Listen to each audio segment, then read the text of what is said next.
Thorny, as we venture into the R&R, two truths are consistent. We love our dear Montana state, and we love great beer. And you know who else feels the same? Jeremiah Johnson Brewing. Brewed in the heart of Montana in downtown Great Falls, Jeremiah Johnson takes Montana's finest ingredients to craft some of Montana's favorite beers.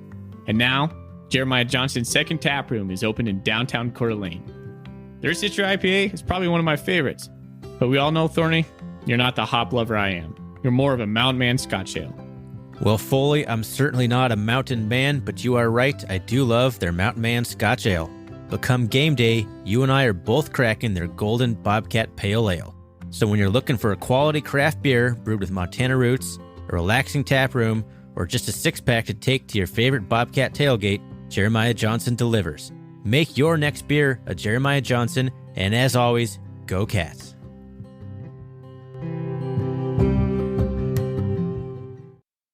Thorny, thanks for joining us, buddy. You're welcome, man. What the hell, dude? Oh my God. What am I, esteemed guest who's never been on the show before?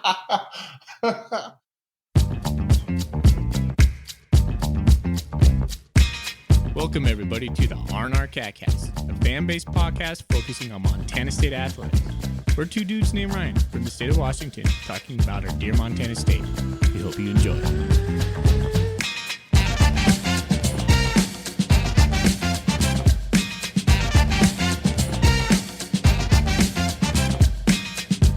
Welcome back, Bobcat fans. Thanks for joining us. We are the Ryans of the R&R Catcast, the Montana State affiliate of the Big Sky Podcast Network. We are brought to you by Jeremiah Johnson Brewing, brewed in downtown Great Falls, Montana, with a second tap room over in Coeur d'Alene, Idaho. We are here to talk to you tonight about the Montana State Bobcats taking on the Idaho Vandals. Thorny, how are you doing tonight, buddy? I'm doing well, man. Hey, I miss Great Falls. I haven't been to Great Falls in a long time. I was just listening to you talk about Great Falls and Jeremiah Johnson down there, and it's like, man, when was the last time I was even in Great Falls? I miss it. I miss Great Falls. Yeah, it's a good spot. It's definitely underrated, in my opinion, but a lot of friends still over there, and my family's from there. I grew up there. So yeah, I keep tabs on it quite often, but it's been since Christmas time since I've been back. Well, I'd love to go back and get a Jeremiah Johnson beer from the brewery down there. Tap room. Well, we are going to talk about what we are drinking tonight. And we are going to cover the loss and the win. Montana State's men's basketball team against Idaho, the Vandals, the Tribe of the North. But before we even get into that, let's talk about what we're going to drink or what we are drinking tonight. Thorny? I have a Rogue Hazelnut Brown Nectar. It is, it starts off smooth and nice, and then it has just this kind of funky aftertaste the more it sits in your mouth. It's definitely pretty nutty. I don't like the finish on it, but, it's not bad. It's 33 IBU. It is 38 SRM. I have no idea. I've never seen an SRM label. What is that? I don't know, but we had this beer on the podcast probably like 3 or 4 weeks ago. I had this exact beer. Same one, the hazelnut one? Yeah. Nice. And to be honest with you, Thorny, I still have 3 of them in my fridge because you're right. I did not like the aftertaste in it. And so I've been finding excuses not to drink that beer. So yeah. Yeah, the first sip is good. Like, oh, that's good. And then it's like, oh no. It is funny. I'm reading what it pairs well with. Grilled cheese sandwiches, pork chops, bread pudding, Foley. Those of us, those of you who've been listening, we had a whole conversation about bread pudding. I had to explain to Foley what it was. Just thought that was funny. Bread pudding on there. Turns out it was the same exact episode where I was drinking that beer. I read it straight off the can. That is hilarious. Well, that's why you said bread pudding. Oh, this is like, I should really pay more attention. Deja vu, and just not paying attention. All right. Good well, point. what are you drinking over there? I have a Jeremiah Johnson Mountain Man Scotch Ale. Nice. That's a solid choice. Yeah, it really is. I'm not much of a Scotch Ale kind of guy, and I haven't drank one in a while. But I cracked this one tonight, and it is really delicious. I'm turning more like, we all know I love my IPAs, but I really like malty beers, and this has a good malty flavor. Also has some like local honey from Smoot Farms. When you read it, it says rich and complex. Of course, it's always going to say rich and complex, but notes of toffee, dark chocolate, caramel, molasses, and a subtle hint of cherry smoke. So, Do you get all that? Oh, yeah. Well, I mean, I don't got the most refined palate, but it's really good. And Jeremiah Johnson's our awesome sponsor. So, yeah, well done. No, that is definitely like a top 3 scotch I've ever had. We're lucky to have like a sponsor and a beer that is actually really, really good. Like it's right behind Cold Smoke. It's like right up there with Cold Smoke, just depending on the mood. But yeah, it's good. It's got like this iconic can, right? It's such a cool can. It's like their logo, the Mountain Man with the aviators on. It's really cool. You know, it's not cool. Losing to Idaho. Losing to Idaho. It's so not cool. We're the only ones who've done it all year. God, man. You kind of felt it was coming though, right? So in the Big Sky Podcast Network group, the Weber State guy messaged us, holy crap, the Weber women's team won a game. Because we've been arguing who's worse, the Idaho men or the Weber women. And as soon as the Weber women's team won, I'm like, we're doomed. It's in the air now. Magic is in the air. We're going down to Idaho. I don't know. We both felt it. It's like we could feel in our bones. We're going to lose to Idaho after coming off the COVID protocol, missing, last week's the series that was supposed to be last week against Idaho State. And yeah, we lost Idaho, like the 6th worst team in the entire country in KenPom. Well, full disclosure, I did not watch that game. I had running group that night, and so my comments will be brief on that one. But I remember you texted me, and man, you were not in a good mood, and it just progressively got worse and worse and worse. And I was like, maybe I should just mute you tonight because you were just spewing just bad energy all over it. Yeah. No, I respect the other people in our network who do like their instant reaction shows. I could never do that. I am way too attached. I get way too up and way too down. I have to take a couple days off before I can talk about a loss, especially like a loss like this that just pissed me off so bad when I was watching it. We only led for like 16 seconds in this game.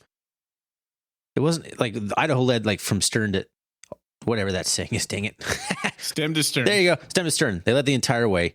And except for like that brief moment where we got it back, but then they came right down and I think they scored and took it right back. But man, we were flat. We had no energy. We looked disjointed. I mean, a lot of it could be said from COVID protocols. I don't know. Is the team allowed to practice with that, or is it just the individuals who have tested positive? Or I don't really know how all that works, to be honest. I've heard you don't really get to practice very much when you're in COVID protocol. Well, I heard it was the coaches who had the COVID trouble, so I don't think it was any of the team players. So I don't really know how that would affect things. Either way, it looks like we were very rusty from not practicing, not playing, whatever. It just was not a good game. We did not hit a single 3-pointer. Hold on. The Cats were over 12 from downtown. We did shoot 52% for the game, which wasn't too bad, but it was all because we just feed it inside to Bello and it'd go right up and either dunk it or like he was 8 for 9 or 8 for 8 from the field and 8 for 9 from the stripe. So Bello had one of his better offensive outputs in a while. Here, let's get right into the stats, I guess. Idaho shot 9 for 23, 39% from downtown. So they took 23 3-pointers. They shot 45% from the field. They shot 17 for 18 at the line. Just what teams do against the Bobcats. You'd miss 1 or 2 free throws, and that's good. 94.4%. Rebounds were even. They had more assists. Again, we're in the single digits assists again. It's becoming kind of a theme for the Bobcats. We don't really move the ball around. I think our off dribble movement isn't very good. Let's see. No blocks for us. I mean, yeah, the stats don't really jump out at you like there'd be that bad of a game. But really, the biggest point was we could not hit anything from downtown. I kept just waiting for one of them to go in. We had multiple guys give it a go, and just nobody could get it to go. It was the strangest thing. 0 for 12. And we'll talk about it, carried into the second game too, but we're sticking with the first game here. Eventually, Idaho just kind of pulled away at the end and won 74-69.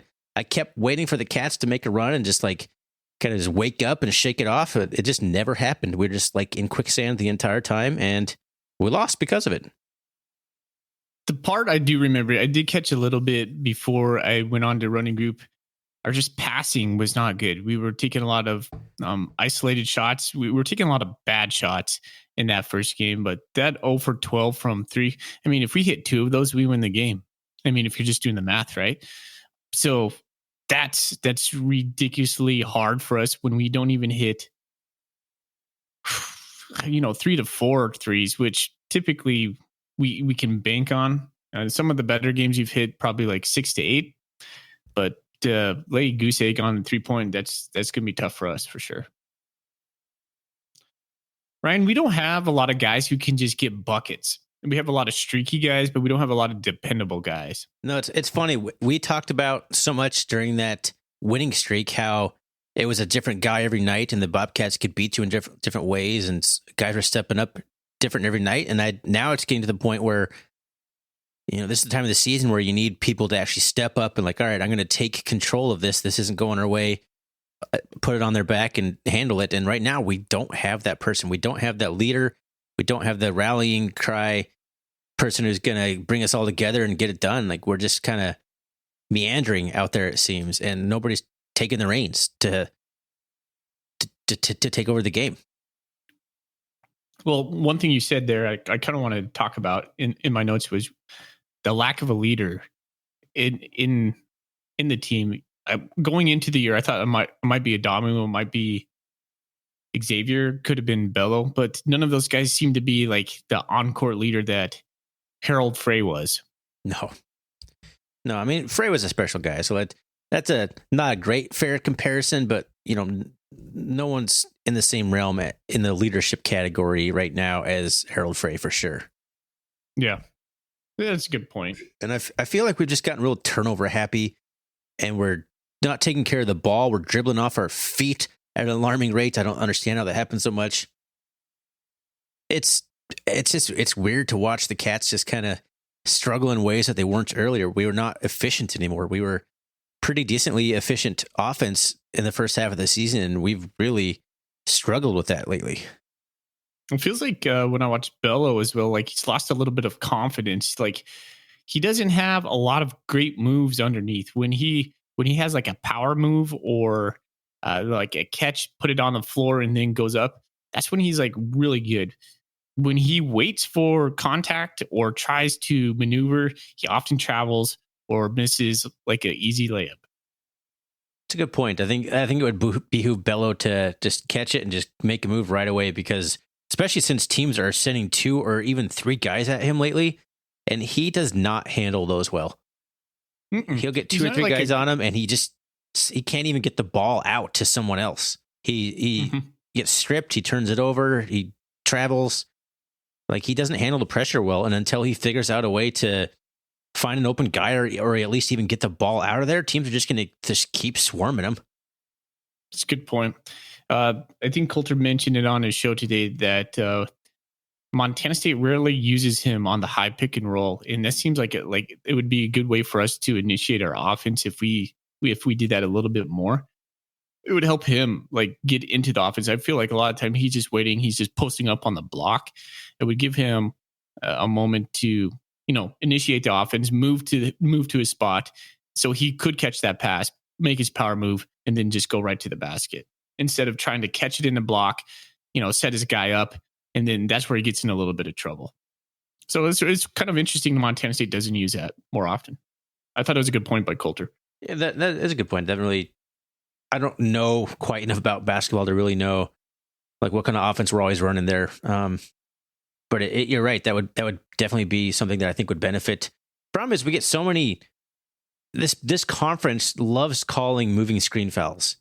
There's like 4 or 5 a game on everybody. So if you're a guy like, and Sprinkle basically pulls out Bello if he gets a foul within the first like 2 minutes of the game, which happens fairly frequently.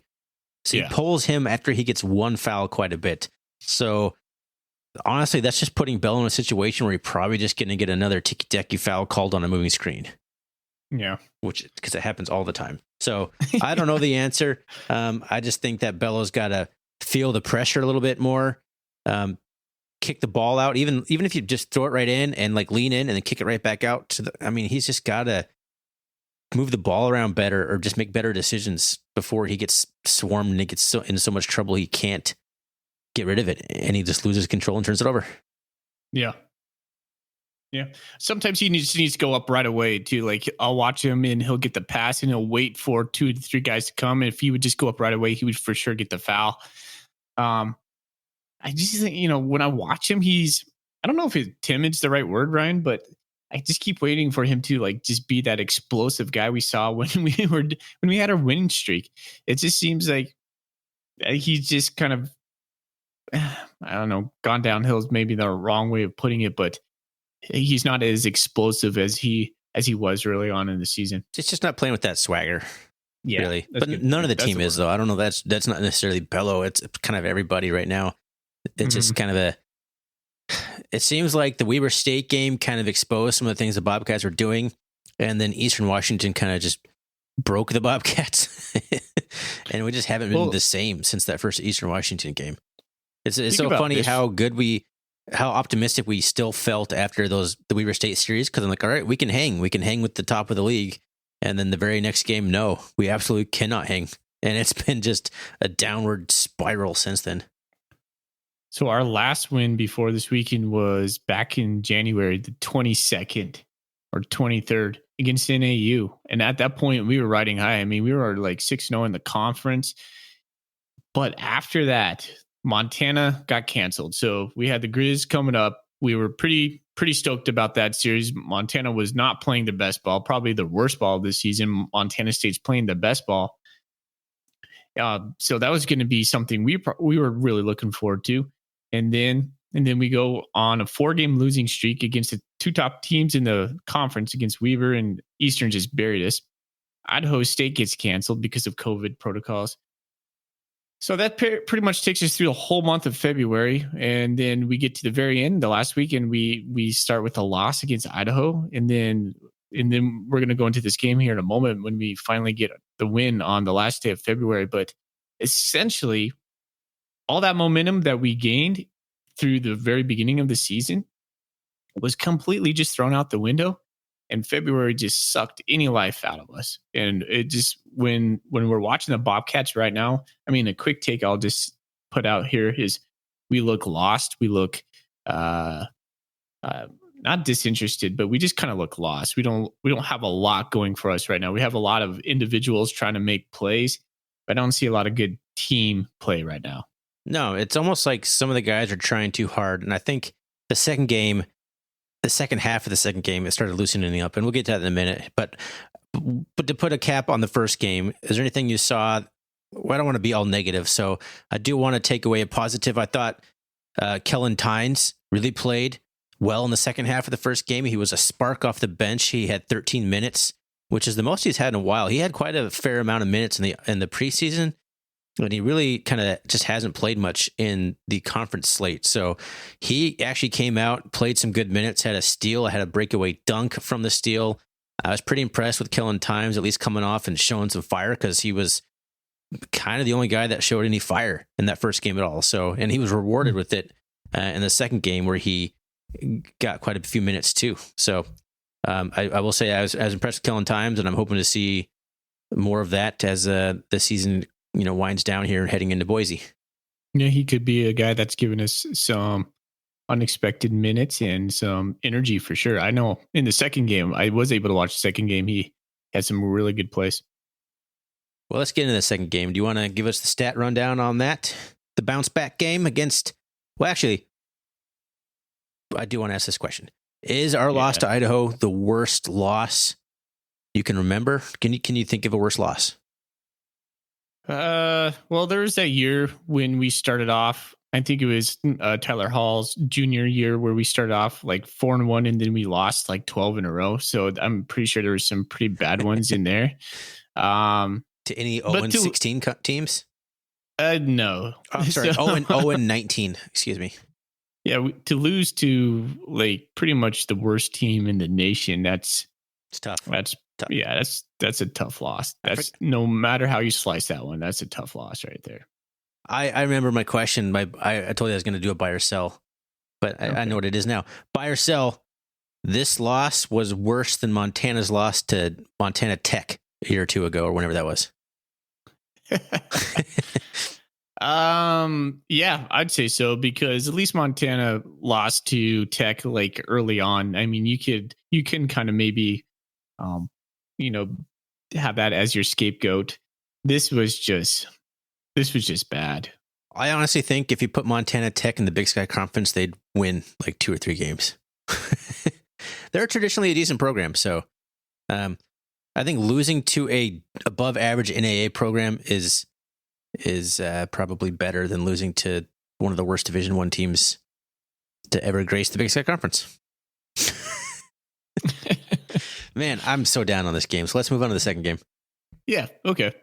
We did win that one. Yep. We won by 10-point margin. It was really close into half. I think we went into half with like a 2-point lead.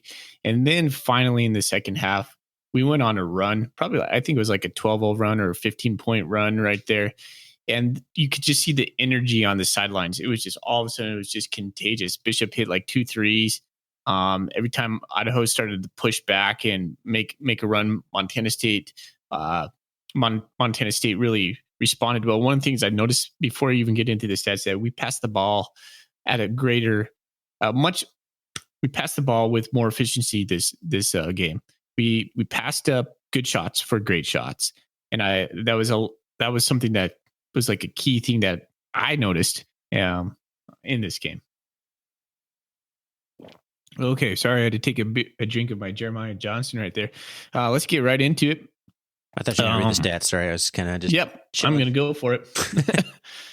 We did hit a 3-pointer. In fact, we hit 4 of them. We had 11 tries. We were 55% from the field, and I feel like we were pretty close to that in the game before. We were feeding it down low. They couldn't stop it when we got down there. And we had a lot of close layups that we hit. So 36% from 3. They hit 40%. They were 4 from 10. Again, and I'm going to go into this a little bit here in a while, Thorny. Idaho shot 100% from the free throw line, 15 out of 15. We couldn't hit 2 in a row for the life of us. We were only at 65% on this game. It was really frustrating to watch. Pretty even on rebounds, 27-23. Idaho, I would say Idaho did better at the offensive rebounds. Although they have, I mean, we got 11, they had 7, but at least their putback points, which is not on here, but I remember a couple of them were like, we would have 3 or 4 guys underneath, and man, a guy would just come slashing in and take it away from us. It was really frustrating. Anyways, assists, Montana State 8, Idaho 12, steals 11-6. Blocks are even. Total turnovers, Montana State had 13, Idaho had 16, and we had 15 fouls. They had 20. So again, the biggest difference is we hit some 3-pointers. We got hot the second half. We actually had a 15-point lead at one point, and Idaho could never really catch up. So it took until 7 minutes and 46 seconds left to go in the first half before the Bobcats hit their first 3-pointer of this series. So it took nearly 53 minutes of basketball for the Bobcats to hit a 3-pointer in this series. And they finally clicked and they started hitting him. And it was actually Caleb Belich off the bench. And man, Danny Sprinkle was throwing kind of the kitchen sink at this game.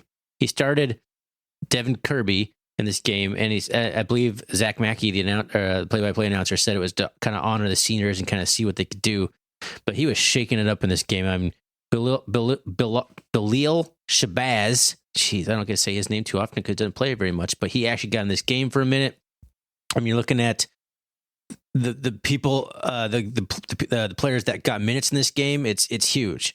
We had Tynes, Hood, Patterson, Gonzalez, Belich, Floite, Fernandez, Shabazz, Bishop, Adamu, Muhammad, Bello, and Kirby all got minutes in this game.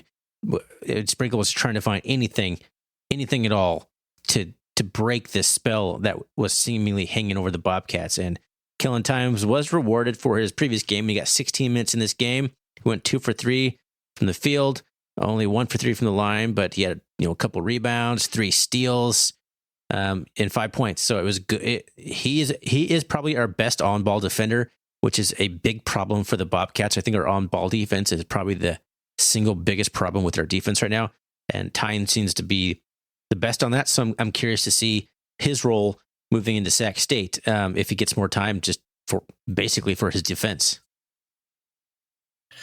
What did you think the Bobcats did better on Sunday than they did on Friday? I think they just played with more energy. And honestly, sometimes, man, the shots just have to start falling. You can be playing good basketball and the shots just aren't falling. And I'm not saying that's what happened in the first game. And I do want to say at some points, and I feel like we're remiss not to say this, I do give Idaho credit in that first game. They played with a ton of energy. They were guarding us along the three-point line. So the three-pointers we did take were never fully wide open. So I do want to give Idaho credit. We haven't said that yet. So the first game, Idaho played hard, and they made it hard for the Bobcats to get off easy shots, and that was enough for us to never break out of the funk. But I think a lot of it is the fact that in the second game, the Cats actually just started to make a few shots, play with some more energy, and then it kind of got contagious. And then finally, Bishop woke up from his slumber, and he was 3 for 5 from downtown. He started connecting on some 3 balls, and that really kind of opened the game up. So I think a lot of it was just you see a 3-pointer go in, and finally you're out of the funk, and the mental block kind of starts lifting, and you can start playing some basketball, and that's what happened. Yeah. I'm looking at some stats here, Thorny. It seems to me that, again, free throws are a major challenge. Why do you think it's a major challenge for the Bobcats to hit free throws? Because I want to go into a couple stats here, but I just want your quick take on that. Well, the Bobcats are the 93rd best shooting free throw team in the country. So I don't think it's that big a problem. I just think it is maybe lately. This is a compiled season statistics. Maybe the last few games have been terrible, but it seems to be like, we just can't consistently hit them when we need them. I think maybe that's what it is. It's like when you need the free throw to be made, that they're not hitting it. Maybe that's why it's glaring more the misses. Well, I went and did a little statistic dive in the last 5 games. So the Bobcats in the last 5 games, I'll just give you their percentage. This goes back to the last game with Weber. We shot 81.3% against Eastern. The first game, 80%. Eastern, the second game, 73.1%. ISU, Idaho. On Friday, we shot 78%. And then on Sunday, we shot an abysmal 65.2%. So for an average of 75.7, which is not terrible. But maybe you're right, because our opponents in those same 5 games were Weber 93.3, Eastern 96.4, Ewash again 80, which was the low. Idaho on Friday was 94.4, and then on Sunday, like I said earlier, 100% from the stripe. So an average of 92.8%. So just the last 5 games that we've played, it feels, because it's been statistically shown that the Montana State is just getting killed on their free throws versus the other team. So I feel it. Yeah, it's not necessarily that the Bobcats are shooting bad free throw percentage. It's that other teams are shooting an insane percentage against us. I'm looking at KenPom. We are the 345th team in the country for free throws percentage against. There's only 12 teams worse. Isn't that like, that's nothing to do with the team, right? Yeah, well, unless we're only fouling guards, we're not fouling the big doofus center who shoots 50%. We're just only fouling guys that shoot 90% for the season. The only thing I can think of is all of our fouls are committed against shooters instead of like big men. But a lot of times the big men in this conference are good shooters. So I don't know what that is, man. That is a weird stat, and that's just like luck of the draw, or the fact that the defense just doesn't disrupt a team at all, so they're unconscious from anywhere. And like if they're shooting 65% from the field, of course you're going to shoot 90% from the free throw line. Because at that point you can make anything, and that's the easiest shot you're going to take.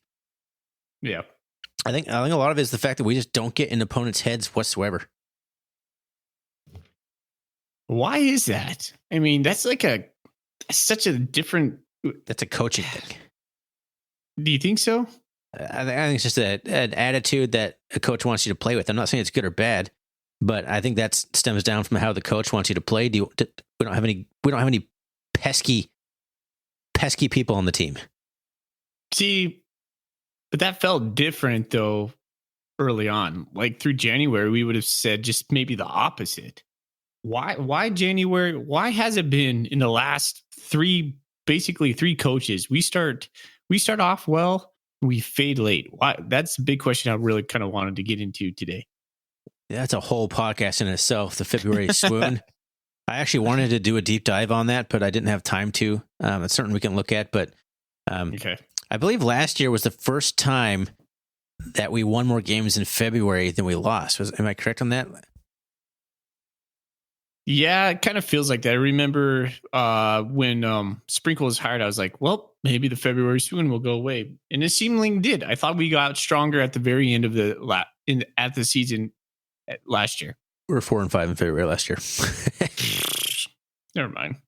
Actually, no, I'm sorry. We were 4-5.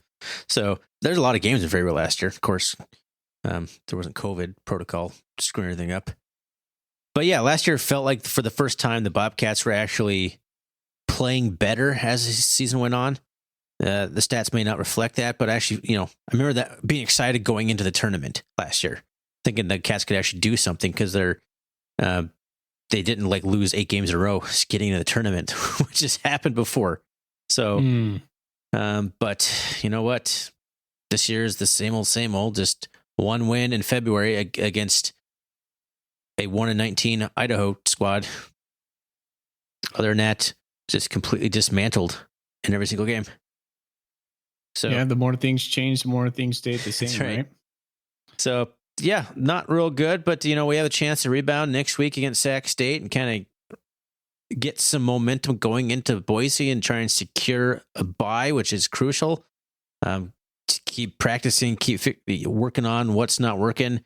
I don't know what that is, but we have time to get back to the drawing board on some things and figure out maybe a new rotation. I mean, that's what Sprinkle was doing there in the last game. Just trying to figure out, all right, if these guys aren't going to get it done for me, like who can? Like that's one of those classic, like, all right, get in there. It's just like throwing guys into the game to try and get something to work in it, and it worked enough. So I'm excited. I'm excited to see what we can do at Sac State. I'll be curious if it can split or possibly sweep that series. If we go 0-2, then it's just like, the season's done for sure. But they're crucial games.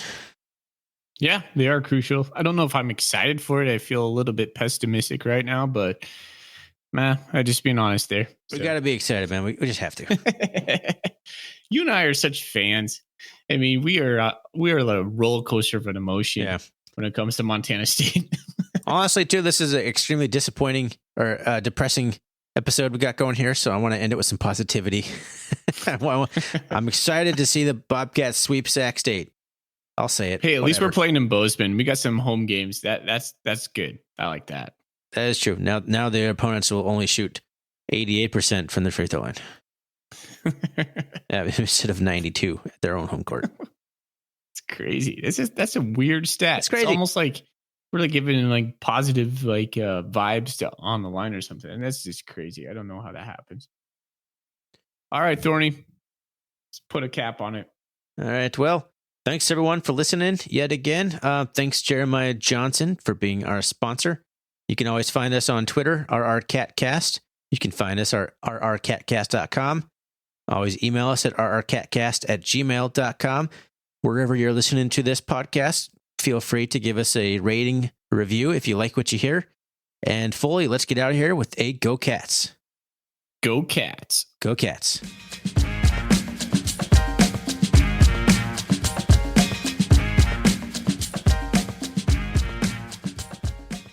All right. I got places to be.